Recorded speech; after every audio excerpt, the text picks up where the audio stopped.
Máte rádi značku Balea nebo vás zajímá, jaký jsou jejich produkty? Já jsem si od nich sestavila celou skincare rutinu a v dnešním videu se dozvíte, jak mi jednotlivý produkty seděly a jaká ta rutina byla jako celek.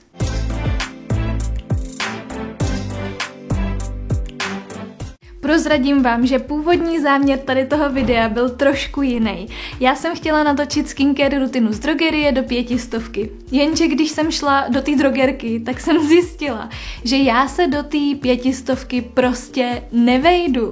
I když jsem chtěla vzít jenom základní produkty. Takže pokud třeba nakupujete jenom v drogerii s tím, že to je jako to nejlevnější, tak zkuste se mrknout klidně třeba, nevím, na Notino nebo nějaký další e-shopy, protože vás to možná překvapí, že vlastně takovej cenový rozdíl až to není. A jako já minimálně docela koukala na některé ty ceny. Ale jelikož se mě na značku Balea často ptáte, zajímá vás, jestli ty produkty bych doporučila nebo nedoporučila, tak vlastně jsem si říkala, že všechno zlý je pro něco dobrý a aspoň tady to video tak snad bude zajímavý pro vás a no, uvidíme, jak jsem s produktama byla spokojená. Začneme teda večerní skincare rutinou a samozřejmě, že jako první krok tak musí být odlíčení. Tak a tady jsem vzala samozřejmě tuhle stálici, je to teda Balea odličovací olej a co mě hrozně překvapilo, takže v drogerce, aspoň teda v DMku, tak je to fakt pořád jeden z mála odličovacích olejů, který tam jsou. Jestli je podle mě fakt jako nějaký produkt nedostatečně zastoupený v drogeriích, tak to jsou odličovací oleje. O balzámech radši ani nemluvím, ty jako kdyby neexistovaly. Tam to je fakt jedna micelárka a odličovací voda vedle druhý, ale prostě tady ten typ produktu tam vůbec není. Oni tam pak měli ještě nějaký přírodní od Salus anebo Alverde, ale tady ty já jsem zkoušela už v minulosti a nevyhovovaly mi, takže po těch jsem ani jako nekoukala. A tady to je za mě jako fakt takovej obyčejný, ale zároveň spolehlivý odličovací olej. Celkem dobře odlíčí, poradil si i s řasenkou. Jediný co, tak musím dát trošku víc pumpiček, když používám vlastně tenhle odličovací olej v porovnání třeba s nějakýma jinýma, ale to asi nevadí u produktu, který stojí, tady ten tuším, že stojí kolem 70 korun zhruba, byl do 100 určitě.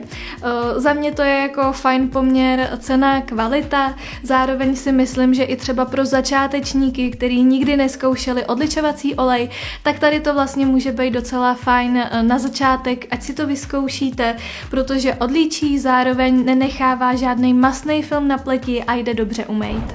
Po odličovacím oleji tak samozřejmě musí přijít na řadu čistící gel a to já mám tady od Balei z jejich řady Beauty Expert, která je by the way celá skvělá, je opravdu vlastně bez parfemace, bez nějakých iritantů, hodně zaměřená vlastně na jako složení, takže za mě Beauty Expert, mám tady z toho i dalších několik produktů, tak to je když tak řada, na kterou bych se od Balei zaměřila.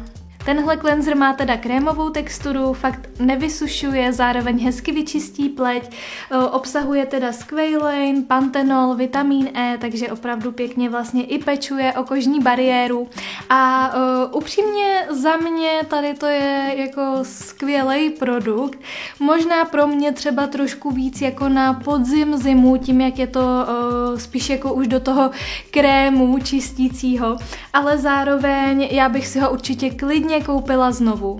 Jako další tak tady mám sérum a já tady mám zase z řady Beauty Expert Plump and Glow sérum. Tohle je teda takový univerzální sérum, který můžete používat ráno i večer. Obsahuje teda hydratační kyseliny polyglutamovou a kyselinu hyaluronovou a k tomu ještě vlastně niacinamid a kofein. Takže kromě hydratace tak by mělo vlastně pomoct i třeba se sjednocením tónem pleti anebo pleť tak jako povzbudit vlastně díky tomu kofeinu. Má příjemnou takovou gelovo-vodovou texturu, hezky se roztírá, ale na rovinu vám řeknu, že po používání, kdy fakt jsem ho jednu dobu používala jenom tady to sérum, abych viděla ten efekt, tak mi přišlo, že vlastně moje pleť vůbec nebyla plump and glow, jakože šťavnatá a prostě hydratovaná, lesklá, ale jako nevím, no, prostě znám lepší séra, myslím si, že možná i třeba v podobný jako cenový hladině, takže tady to mě úplně nějak neoslovilo. Možná, když chcete na začátek vyzkoušet nějaký sérum, tak bude fajn.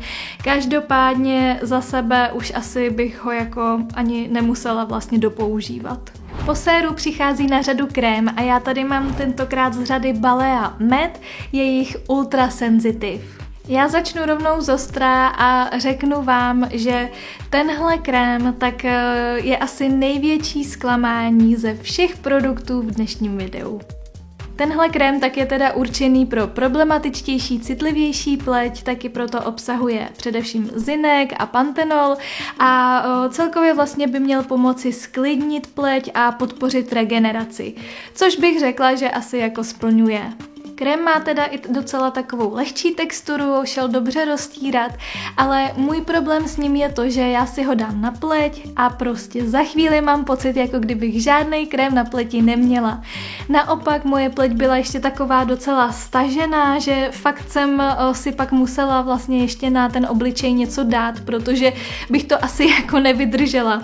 A to jsem ho zkoušela jak večer, tak ráno a testovala jsem ho i v těch vedrech, kdy prostě já normálně používám fakt gelový krémy, které jsou lehoučký, hnedka se vpijou, takže nic jako těžkýho moje pleť nepotřebuje, ale tohle mi vůbec nestačilo a to ani na tu mastnější T-zónu. Takže za sebe musím říct, že mě teda tenhle krém vůbec nevyhovoval. Nechci ho teda hnedka zatracovat, myslím si, že pokud máte vyloženě mastnou pleť, tak by vám jako mohl vyhovovat, ale jako ostatním typům pleti já ho prostě za sebe doporučit nemůžu. Tak ve večerní rutině máme za sebou odlíčení, čištění, sérum a krém a tím pádem se teďka podíváme na tu ranní rutinu. V ranní rutině tak můžete jenom omýt obličej vodou a nebo pokud chcete, tak můžete použít nějaký šetrný cleanser, úplně v pohodě, klidně ten od Balei, co jsem ukazovala před chvilkou. No a teďka už se podíváme na první produkt v ranní rutině a to je tonikum. Já jsem tonikum zařadila primárně do ranní rutiny kvůli tomu, že jsem vybrala tady to s vitamínem C.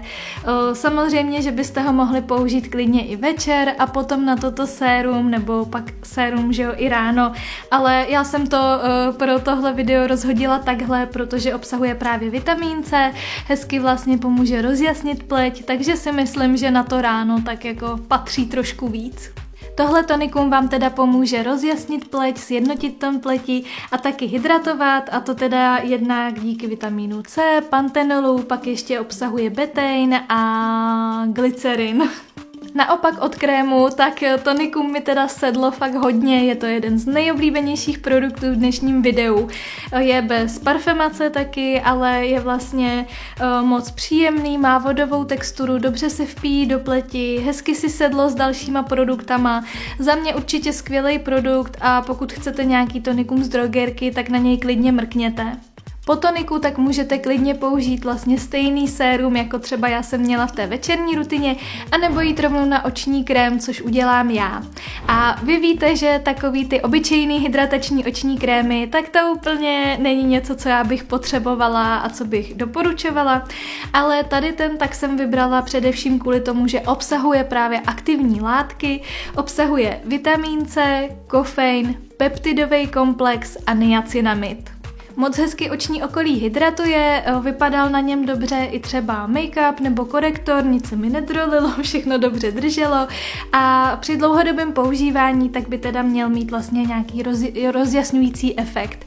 Zároveň úplně na rovinu, tak vlastně já jsem po použití úplně nějaký rozjasňující efekt neviděla, ani třeba po několika dnech, kdy jsem ho fakt používala a nic jiného na to oční okolí, takže tam úplně jako nemůžu až tak se za to zaručit.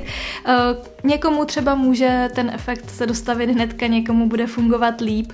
Když ho srovnám třeba s tím očním krémem od Ole Henriksen, který používám, tak ten je samozřejmě jako lepší, tam to rozjasnění tak vlastně vidím víceméně hnedka po použití, ale ten je asi tak 10násobně dražší než tohle, takže za mě tady to poměr cena kvalita úplně super a moc ráda ho jako dopoužívám.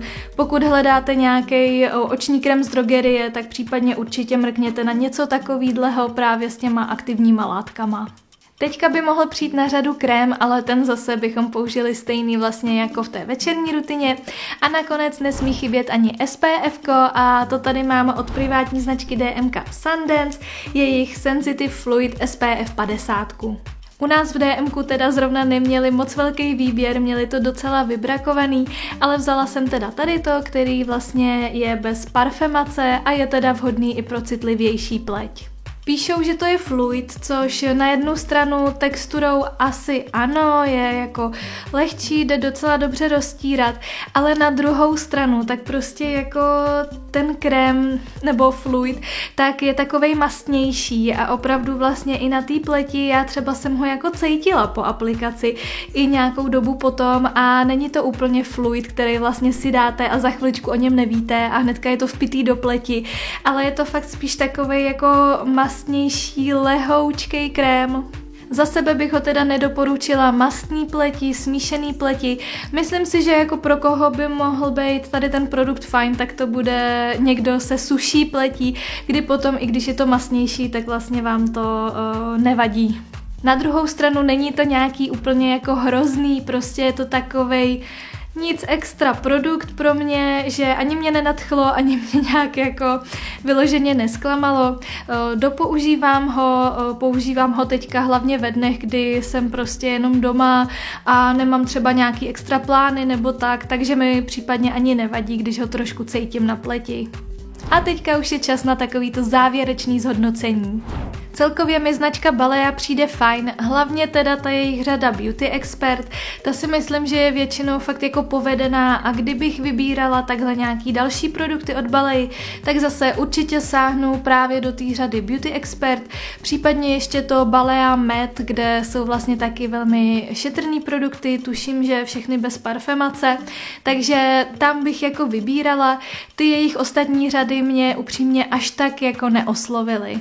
Takže za mě to prostě nejsou špatný produkty, na druhou stranu ale musíte brát v potaz i tu cenu, jako je to dobrý poměr cena kvalita, ale zase nemůžete od těch produktů čekat vyloženě zázraky. Každopádně myslím si, že třeba pro začátečníky nebo pokud vás skincare tolik nezajímá a chcete mít jenom něco, co jako bude nějak fungovat a neřešit to, tak klidně fakt sáhněte Balea Beauty Expert, jsou tam většinou fajn produkty a jako bude to v pohodě. Co se týče té rutiny jako celku, tak produkty mezi sebou si seděly dobře, neměla jsem žádnou iritaci, žádný, že by se mi dělaly pupínky nebo tak, nic nežmolkovalo. Ale samozřejmě to je jako individuální, že to takhle sedlo mě, někoho jiného to může třeba podráždit nebo tak, to prostě případně musíte vyzkoušet. Každopádně já jsem teda fakt na nějaký čas vysadila všechny ostatní skincare produkty a používala jsem jenom tady ty. A co jsem si všimla, tak moje pleť působila trošku mdle. Nebyla prostě taková šťavnatá, rozjasněná, sjednocená. A fakt na tom tónu pleti jsem viděla po nějaký době docela rozdíl. Takže za sebe já se osobně ráda vrátím zase k mojí převážně korejské kosmetice a oblíbeným produktům, ale zároveň musím říct, že z dnešního videa tak si odnáším i pár oblíbenců, nějaký produkty, který dopotřebuju tak z nouze, ale některý mě určitě i překvapily a to rozhodně musím zmínit to tonikum, oční krém byl taky fajn a ten cleanser. To už je z dnešního videa úplně všechno a budu ráda, když mi do komentářů dáte vědět, jestli máte nějaký oblíbený produkty od Balei a který to jsou.